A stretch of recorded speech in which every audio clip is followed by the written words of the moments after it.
Nah, pemirsa, untuk membahas hasil pertandingan antara Portugal dan juga Kroasia yang baru saja usai beberapa saat yang lalu dengan hasil kemenangan Portugal 2-1, sudah bergabung bersama kami pengamat sepak bola, ada Erwin Fitriansyah. Bung Erwin, selamat pagi. Selamat pagi. Baik, Bung Erwin, langsung saja kita ke pertanyaan pertama. Kalau kita melihat pertandingan di beberapa saat yang lalu, bagaimana saat Portugal menghadapi Kroasia ini seperti apa, Bung? Ya, pertandingan yang menarik, pertandingan yang memang ini kan memanggungkan Cristiano Ronaldo di kubu Portugal sama Luka Modric di kubu Kroasia.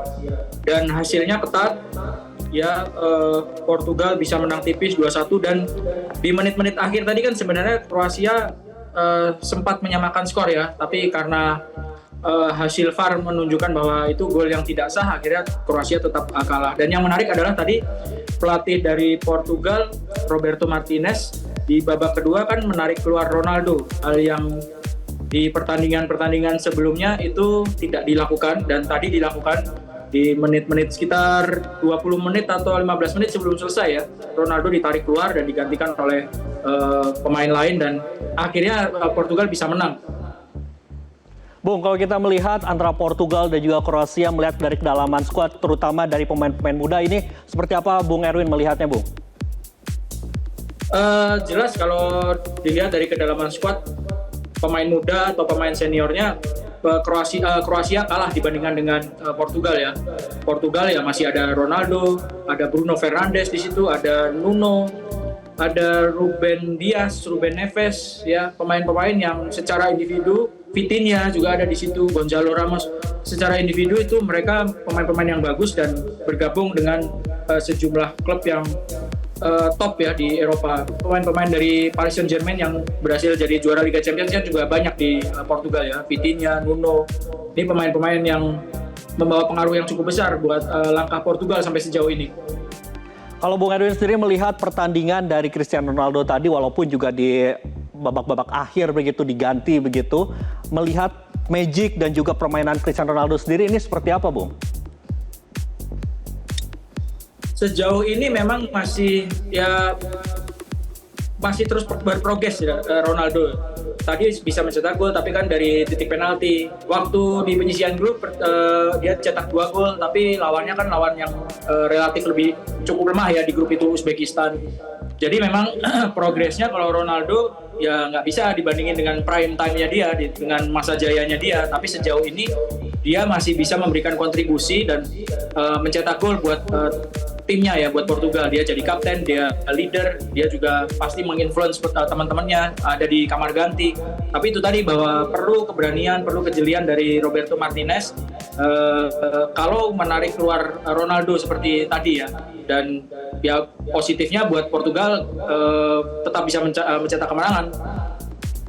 Oke, Bung Erwin juga tadi sempat menyinggung sendiri ada satu hal yang cukup menarik juga dari pertandingan yang beberapa saat telah berakhir begitu ya. Yaitu penampilan dari Cristiano Ronaldo yang berumur 40 tahun, kemudian juga Luka Modric yang berumur 41 tahun. Menurut Bung Erwin sendiri, bagaimana penampilan dari dua legenda ini di pertandingan antara Portugal dan juga Kroasia, walaupun kita ketahui bahwa Portugal akhirnya yang menangkan gitu dengan skor 2-1. Sudah sangat maksimal ya untuk ukuran pemain-pemain yang sudah berumur 40 dan 41 tahun. Ini sudah sangat maksimal karena kan nggak banyak ya pemain-pemain yang bisa mencapai umur segitu, tampil di Piala Dunia dan masing-masing menjadi kapten tim, masih menjadi starter. Itu nggak banyak yang ditemui seperti itu. Jadi bisa dibilang generasi yang bisa menonton Ronaldo, Modric, Lionel Messi main itu generasi yang cukup beruntung ya, karena pemain seperti Ronaldo atau Modric atau Lionel Messi itu mungkin nggak dilahirkan dalam waktu dekat ya, 10-20 tahun lagi belum tentu ada pemain seperti mereka. Oke, Bung, tapi pertanyaan selanjutnya, apakah ada kemungkinan juga Cristiano Ronaldo ini akan terus mengikuti di timnas Portugal, atau ini bisa menjadi tahun terakhir Cristiano Ronaldo begitu berada di timnas Portugal, karena kita ketahui sendiri juga bahwa nanti di 2008 ada Euro begitu. Kalau untuk Piala Dunia mungkin ini yang terakhir ya, karena untuk usia 41 tahun, 4 tahun lagi dia sudah 45 tahun itu, dan lawan-lawan kan pasti akan semakin berat.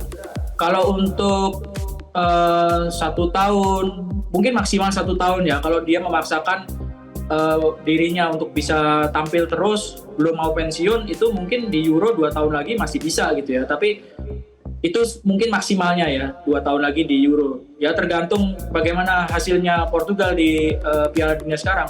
Kalau misalnya Portugal juara, siapa tahu mungkin akan Ronaldo akan pensiun di saat Portugal meraih gelar juara, kan seperti itu mungkin yang terjadi. Tapi ya kita nggak tahu. Setelah ini kan Portugal masih akan menghadapi Spanyol ya. Baik, kita akan nantikan terus ya bagaimana pertandingan antara Portugal dengan Spanyol gitu ya di babak 16 besar, dan juga nanti akan ada pertandingan lainnya yang sangat seru juga di Pesta Bola Dunia 2026. Terima kasih Bung Erwin Fitriansyah, pengamat sepak bola, telah bergabung bersama kami di Selamat Pagi Indonesia. Jelajahi cara baru mendapatkan informasi. Download Metro TV Extend sekarang.